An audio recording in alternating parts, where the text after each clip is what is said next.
Bonsoir, bien-aimé, bandeko surtout, Eska Bozali, na Sea Moi. La personne qui na surtout, bana ya Kinshasa, Angola, Afrique du Sud, Australia, Europe, Amérique, Asie, Océanie. La personne qui na surtout, na CP de la personne na mokili mobimba et puis na lingi parce que bino message moko ya mokuse na zana ngo tant que ndeko na bino congolais kombo na ngai M Namputu na ndeko na bino congolais ana message moko important pona batonyo surtout oyo to bima libanda ya bamboka oyo tozofana na mboka ya bapaya to na mboka surtout ya bamindele surtout message oyo na zwi yango a na kati ya mboka ya Angleterre. Nzambe asololi na ngai na tongo ya lelo a me disant ceci que to tika kabana na biso bafandaka na ba chambre te. Nzambe asololi na ngai ayebisi ngai ke no to tika kabana na biso bafanda na ba chambre bango moko te. Bana na biso eloko za ko détruire vie na bango za ko fanda na ba chambre bango mo bafandaka na ba parents te. Nzambe asololi na ngai eloko wana na mokuse etant que biso bato fani na poto na bososoli na kanisi tozo comprendre que tango tikeli mwana ba téléphone eza contrôlé te oyebi pe pin number code ya phone na mwana na yo te mwana na yo asola kana bato mususu comme aux éducation bato wana koleka ke éducation na yo bana oya asola na bango papa na bango azanani mama na bango pa zanani soki asolola kana mwana yanganga to mwana ya assassin to mwana ya misala kaka noko ya mabe mwana na yo pe akobeba parce que aza kozwa makambo ya bana wana parce que afandaka na ba parents noko na yeti donc mwana na ko yekola makambo bato libana so otika pe mwana na yo TV mwana ko yekola makambo ya TV mingi ke éducation na yo nzamba solo na ngape na comprendre que loko bomi bana na biso bana so bazana éducation ya TV télévision ce que otalengo mingi surtout pena bana balandaka ba chaîne mingi ya makamazambe te pona nini baza influencer na ba cartoon na ba makam na ba mususu wana et puis na ba musique ba bloc belé o ezaka keza purement inspiré par Satan et puis boyebi ki influence ya TV le non qu'on a monde eza mingi influence donc ya diable donc c'est biso ba parents faut contrôler TV faut fanda na bana na biso to bana ko tala na bango ba télévision moko to bana ko partager na bango ba biloko oyo ezali ya malamu ba film oyo ezali ya kitoko oyo ke parako bako tala noko pe na bana to betaka ba masolo bipato 8 to botami wapi to viva pendenge to ba rappeler ba vérité bana ba yeba ke non papa na ngai donc vivaka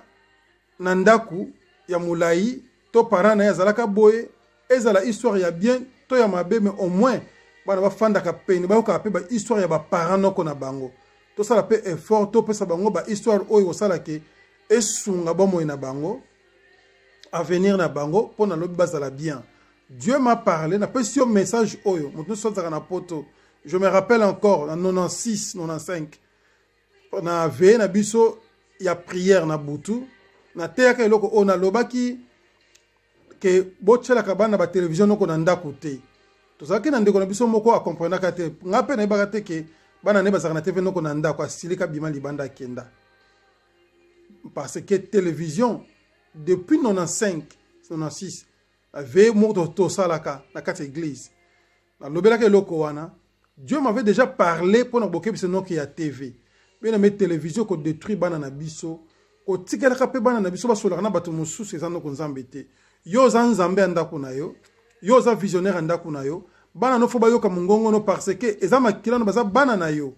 même si bana bakenda ka classe mais tant bana baza ko zonga il faut oye ba ko fanda na bana otala kama na bango classe même si otanga te bana ba ko tangisa yo pe ko sunga bango parce que oza mukolo za mayeli bien me to fonda na bana noko na biso to yeba ka bana na biso bakenda na classe ni patanga ka wapi to soutenir bana noko na biso même si oza parent tanga te tu seras capable de soutenir bana to za kana bana na biso noko na salon et ko vite bango azala noko na munduki te batambola kanoko na bambeli te bana biso bakoti noko na bambeli na baminduki bafanda kanoko na biso te bien aimé conseil on na mukuse développer yango no lenge nzambe a inspiré nga Dieu m'a dit tofandaka na bana na biso. Merci. Nzambe apambola yo. Nzambe ayebisi nga totikaka bana na noko na bachambre soki ntongo etani mwana na yo akita asali misala bofanda bango na salon batangi chambre eza esika ya kolala na esika noko ya kose reposer tolongola bana na bachambre bana ebele noko babebi mpona kokangama noko na bachambre tokomisa bana lokola luxe moko boye bana chambre na bango bana mbetu na bango. Dieu m'a parlé que tolongola bana na biso na bachambre toza komi tuna le congolais baza komi bomana bana bano baza komi bomana to bana kaka nyonso to ezana bana mindele baza komi bomana kama mabe bambeli. Cause numéro 1 bana wana mingi bafandaka na baparent na bango te bayokaka mingongo ya baparent donc na bango te. Yo pe mama papa oyo lingaka mwana yoka mongongo papa na ye te mwana yoka mongongo ya mama na ye te to soki bokabwana biloko wana fo ekufa ba antivaleur fo ekufa. Message oyo ye pa na nga congolais na pasi yango pasi ya nation mobimba mayele oyo kozala utiliser na bato nyonso to longola bana na bachambre to pesa bana priorité ko kaka mingongo na biso pe ba histoire vraie ya bomoi na biso pe na meso aussi message oyo pesa pa ya parents nyonso banda ko fana na bana na yo même so ozana oza occupé mingi tambola na bana na yo kenaka na bango na parc kenaka ba otano ko na ba entraînement to bana fo ba yoka solo ya munoko na biso pe mongongo na biso. C'est très important. Mokili oyo eza ko beba chaque jour. Diable eza ko travailler chaque jour. Maintenant inspiration oyo uti pa na Nzambe. Lelo naza ko linga Congolais surtout ya ko yoka maloba oyo pona komi na souci makasi to so bon de la Nzambe mais pas chez Zakaka. Parce que longa no kundenge nini. Parce que instruction ezate. La Bible dit on peuple périt par manque de connaissance. À partir de là Dieu t'a parlé. Message oyo partager yango. Samba pambola yo. Tama pambola yo. Apambola pe lisusu na kombo na Yesu. Amen.